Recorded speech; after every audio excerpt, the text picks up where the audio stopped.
You're hearing now players about to retire right now thinking maybe I want to be a physio or a chiro. So I'd like to say that that's my part of the puzzle right now outside of the field, but just keeping players involved as much as possible.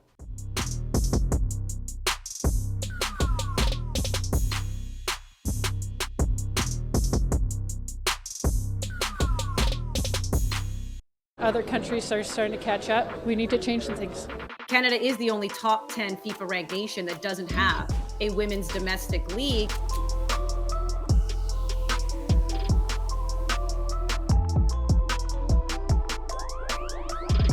At the time that I was kind of coming out of college, the biggest league right for me was the WPS, and that was the league I jumped into.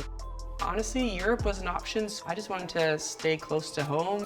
I think to have the opportunity at that time to play at home in Canada in front of my friends and family would have been amazing.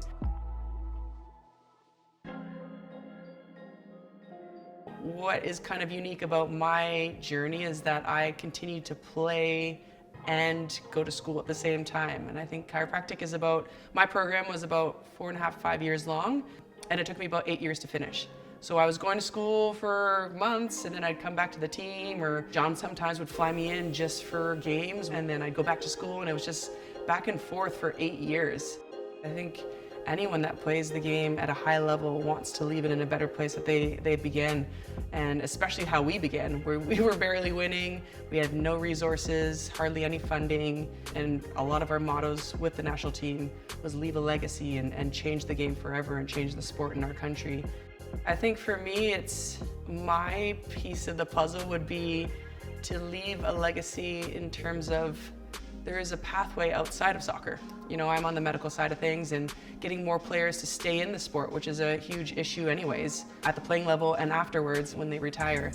I think this league brings a whole new light of basically keeping players in the game no matter what level they're at.